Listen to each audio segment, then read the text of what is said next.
we have individuals who are religious fundamentalists, religious fanatics. And this is the expression, RT-PCR, real-time PCR expression of the VMAT2 gene. Over here, we have individuals. So let me complete. So over here, we have individuals who are not particularly fundamentalist, not particularly religious, and you can see there's a much reduced expression of this particular gene, the VMAT2 gene. Another evidence that supports our hypothesis for the development of this approach.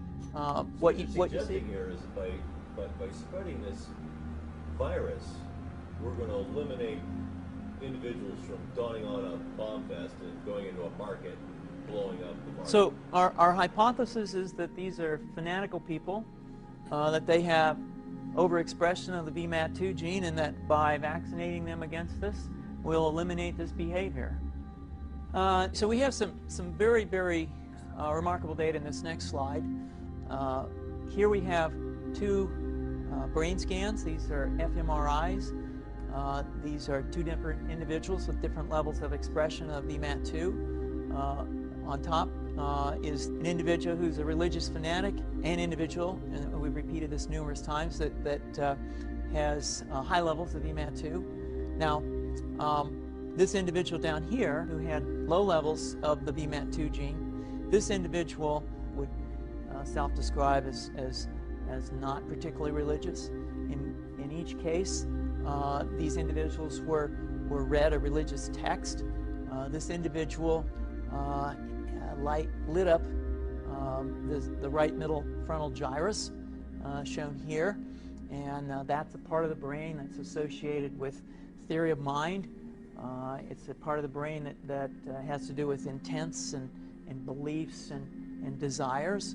In marked contrast, here's an individual who would not particularly self-describe as religious, and when they're read a religious text, what you see is that this part of the brain called the anterior insula lights up. This is a part of the brain that's associated with disgust or displeasure on hearing something. So you're suggesting I take a CT scan with me when I'm evaluating people to determine whether I put a bullet in their head? So the data that I'm presenting here supports the concept that we're proposing, and I think that we would not propose to do CT scans or fMRIs on individuals out in the hinterlands of Afghanistan.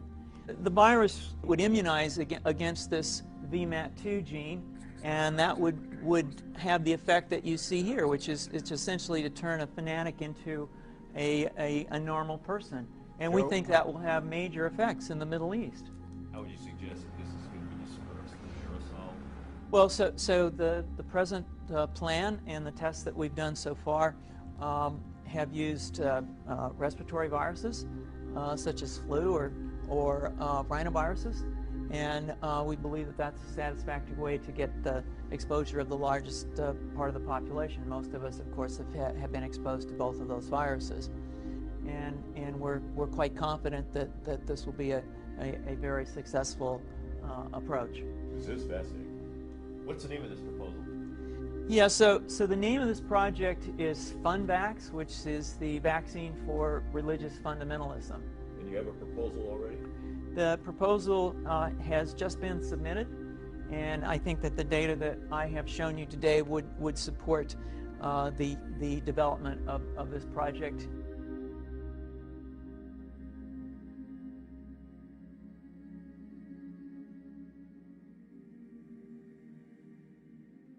Here's an individual who would not particularly self-describe as religious, and when they're read a religious text, what you see is that this part of the brain called the anterior insula lights up. This is a part of the brain that's associated with disgust or displeasure on hearing something.